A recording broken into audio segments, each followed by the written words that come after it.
A bit about who we are. We are Bitdefender. We've been founded in 2001 in Bucharest, in Romania. By now, we're active in more than 170 countries. We deliver cybersecurity to home users, to companies, to governments, telcos, and everything. We're a strong technology partner. We provide technology for more than 180 global technology brands.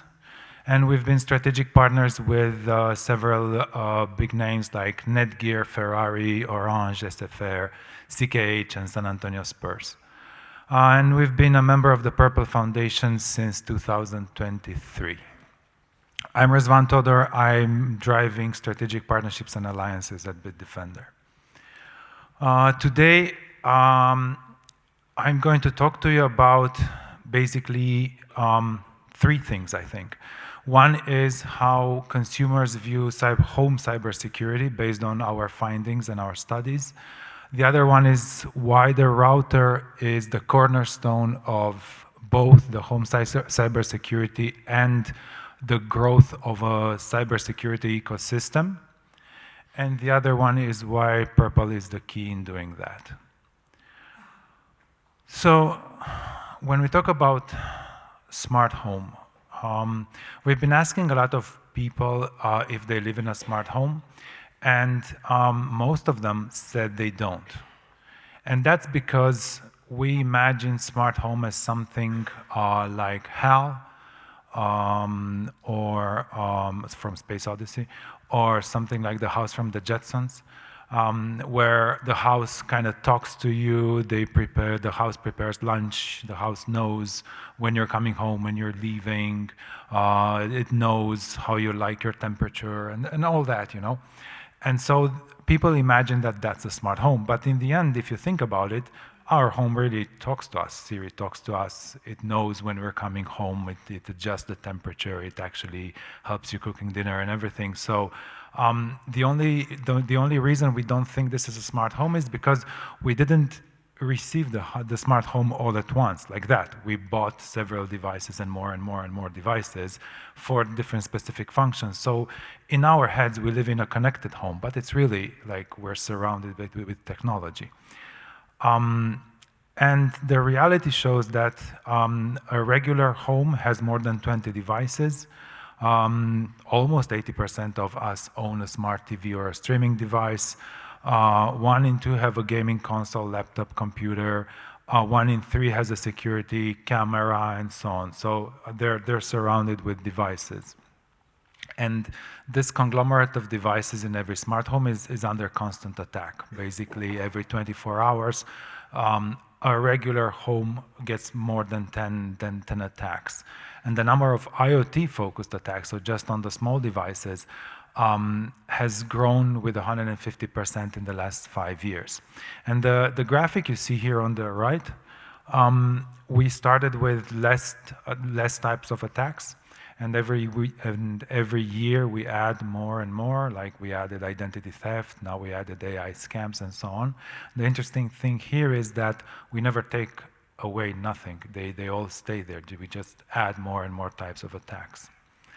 And it's really a huge overlap between home cybersecurity and physical security, because one of the reasons we add smart devices to our home is to increase our physical security, but those smart devices are actually hackable, so it really overlaps cybersecurity and physical security.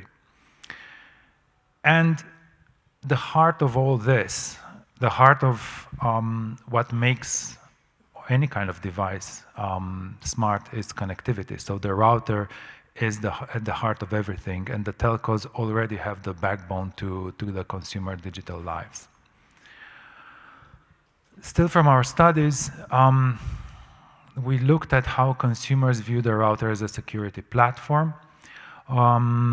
Their top expectations is protecting personal information from being stolen, stopping hackers from accessing devices, blocking dangerous websites, and so on.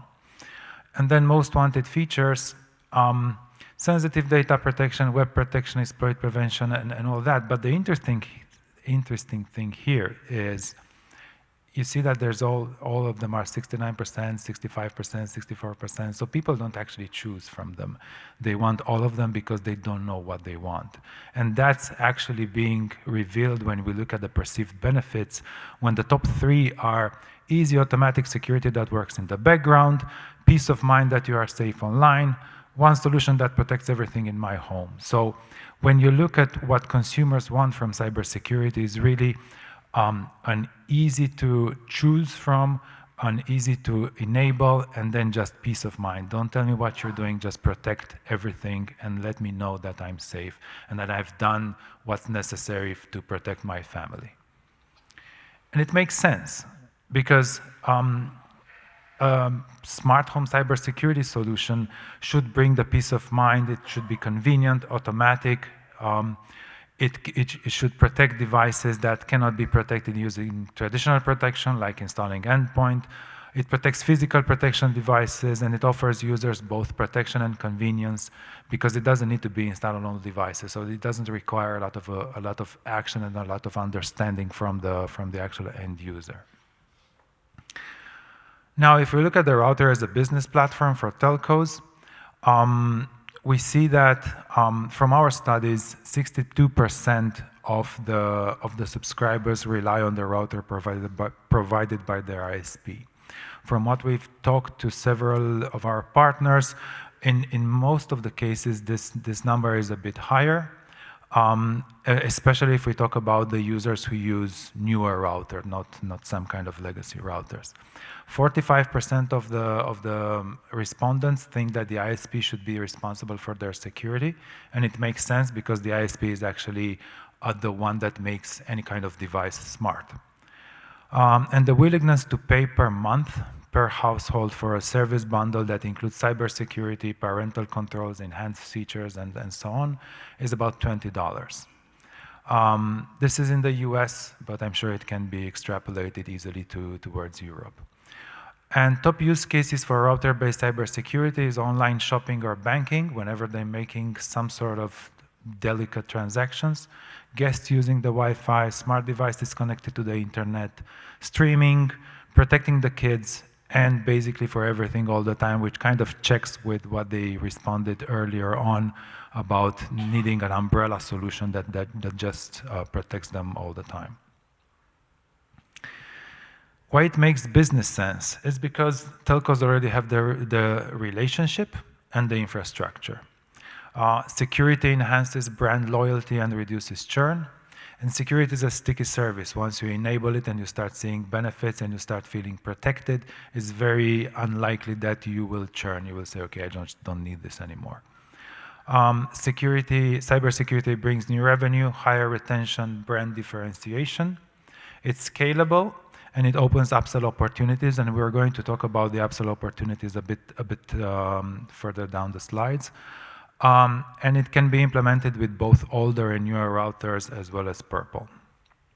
In this way, telcos become providers of trust and long-term partners.